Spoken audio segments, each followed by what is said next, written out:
What's going on, guys? So back to work on the drag and drive car. This car, if you don't know, purpose built for doing drag and drive events, similar to Rocky Mountain Race Week, drag week type of thing, where you can drive to the track, unload your junk, make a pass, drive to the next track, so on and so forth. That is why we are keeping some of the nice essentials. AC, heat, it's not exactly an essential, but it's easy to keep. We are keeping almost all the interior, factory options, you know, blinkers, headlights, taillights, all that stuff's gonna be factory. And then we are putting an LS in it. And if you don't know why I would put an LS in it, just ask yourself, what is the most readily available engine? You may say big block or small block, but most likely the answer is an LS.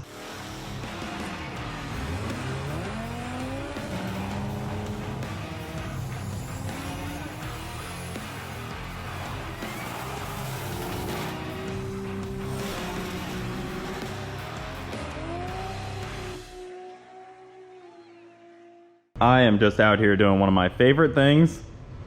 Cutoff wheel, 90s junk vehicle. Two of, honestly, the best things ever. Using a cutoff wheel to just trim up the front end of this this Mustang to fit this heat exchanger. So it's gonna go right here, so these vents can give it some cool air. Hopefully it doesn't block the radiator too much. It shouldn't, but we'll cross that bridge when we get to it. I might have to put some holes in here. I've seen some guys do that. Styrofoam right here, you know, it's kind of a sleeper. It looks like you could just, you know, cut it with a freaking butter knife, but man, that stuff is tougher than the freaking steel. I was using this cutoff wheel and I was basically just grinding it down with the cutoff wheels, and it was dripping molten lava basically. And every now and then I'd get a piece on my hand. One got me pretty good, but you'll have that. Man, that was a bigger pain in the butt than I expected it to be. But the heat exchanger is mounted up right here. This is where the outs are gonna be. I'll probably have to put a straight on it and then do like a little curve like this, and then probably go up the wheel well with the water lines and then back. Well, this is an issue I've been racking my brain on for a while now, and I think I have what is probably the best solution to make it look nice and be clean looking, integrated, that whole nine. This wire right here, as I've said before, is for the passenger side blinker.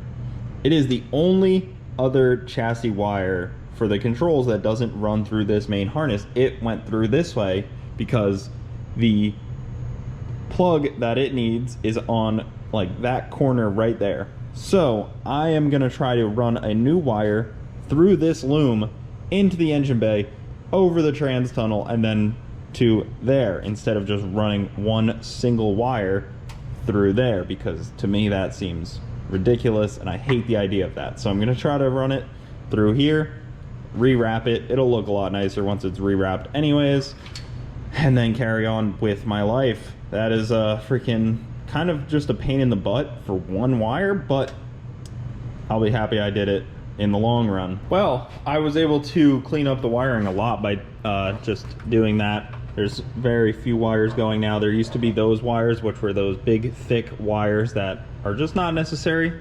They didn't go to anything. There was a couple connectors, didn't go to anything anymore. I've tested this stuff, so I know that this is what I need for wiring, so I can simplify it now. Now I just have to relume this stuff.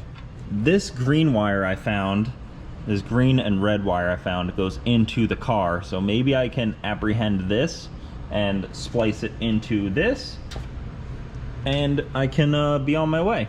So I was able to go from this, oh, I dropped them, this terrible wire loom, I hate this stuff, it's so ugly looking, to this, and this is just gonna tuck up here now, so be nice and out of the way. I will still have to loom this stuff, but get to that after, kind of just working my way this way as I tighten everything up, and then I just left a spool here for the other blinker, and then I'll just run that inside once I get to that. So just gonna work my way with the loom this way. I was able to delete so much and make it so much nicer, and then I'll just tape these guys into here and put them back in the same spots, and we'll be good to go. Man, now that's nice. All tucked away. That's even more tucked. This is a little more tucked. Now I just need to do it right there like that. For those wondering, this is 2 days after my tire tracks. They're starting to go away. Mostly it's just dirt that gets on the other grass that makes it look worse.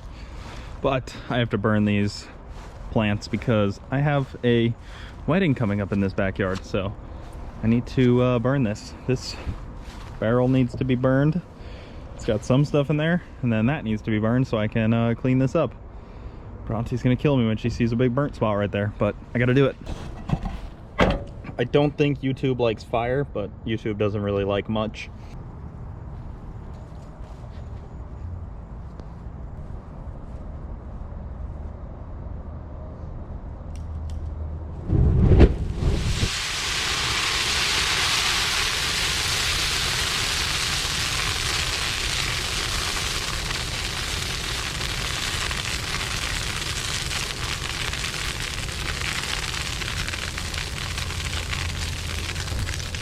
That was kind of cool.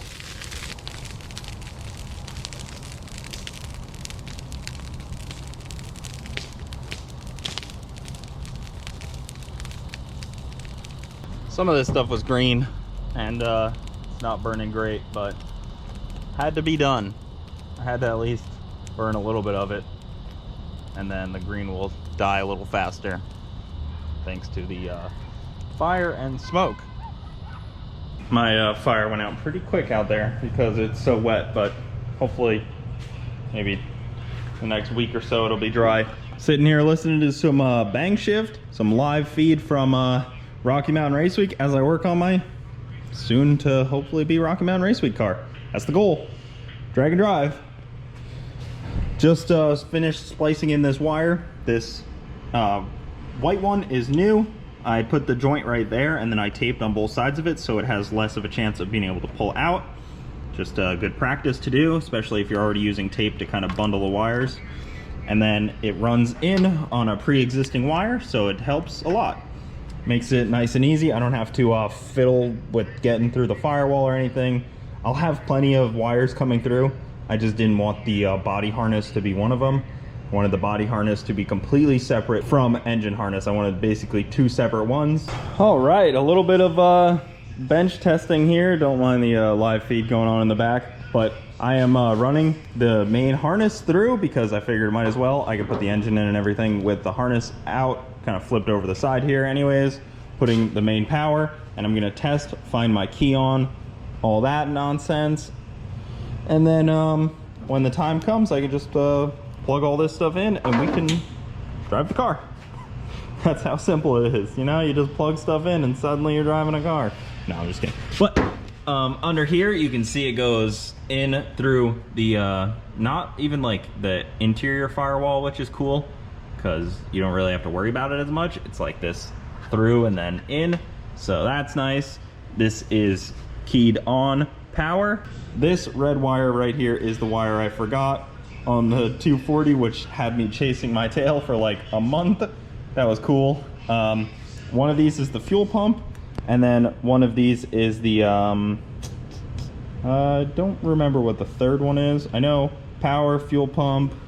Yeah, one's a fuse, one's a fuel pump. What does this one say? It's labeled. I know I don't use it on the other car. It's probably something important. I think it's tack, I want to say. Like I said, just got to plug all this stuff up and see if what I can do for keyed power, because like you guys know, I'm using stock interior, so I want you to get in, turn the key, everything turns on, hold it, and then it starts up. I want it to drive like a normal car. It's a little sketchy, honestly, to use like, you know, stock column, because they can lock and do weird stuff, but it's gone this long. Should be okay. Get the horn and blinkers, all that kind of good stuff. And then, yeah, let's get some wiring going. This is the main power for the ECU. I'm just running it up to the front where I have the jumper cables for now.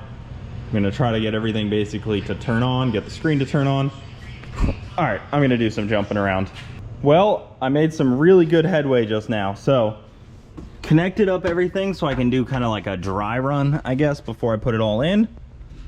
And it works awesome. So ECU is just kind of loosely wired up.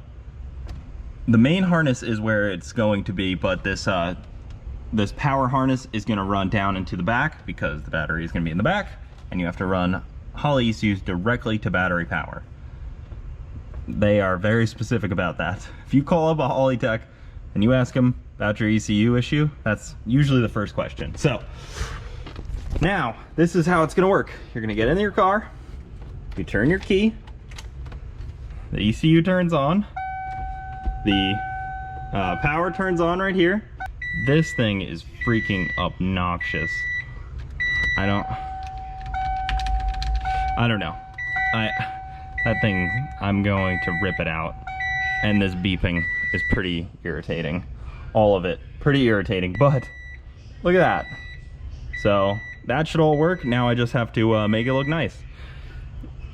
But I really like that. I think this is gonna be a really clean, nice install, and then the starter is gonna work just like normal. Man, this is gonna be really cool. I'm really happy about this. I think this is gonna be a really cool, fun touch that is going to kind of surprise a lot of people, all this factory stuff working right.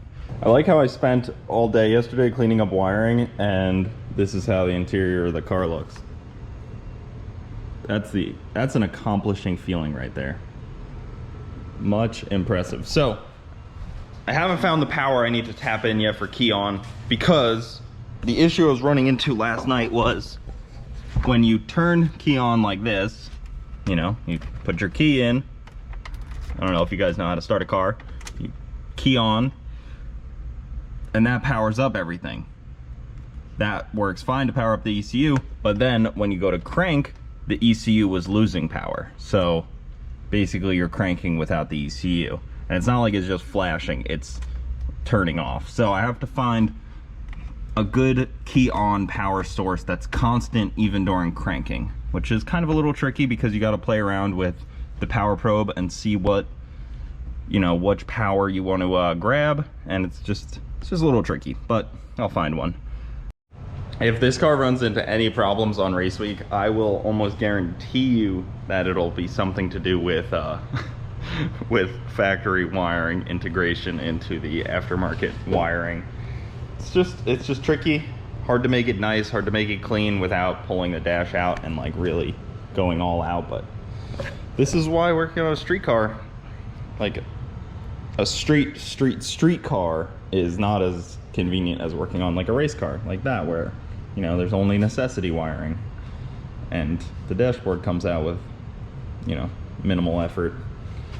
This stuff is tricky to make fit and finish nicely and work together, but that's part of the fun of this challenge. Well, that's enough of that. I'm gonna go find some wiring diagrams for this thing to hopefully find some fixed 12 volt that doesn't turn off when I bump the starter, because that wouldn't make much sense. If not, it'll just be on its own dedicated switch. Not really a big deal, pretty simple deal, but I'd rather not. So I'm gonna go look around, see what I can find, see what I can figure out, do some research, hop on the interwebs, and see what I can find. But that's all I got for you guys. Thank you so much for watching. Keep it saucy. I'll see you next time.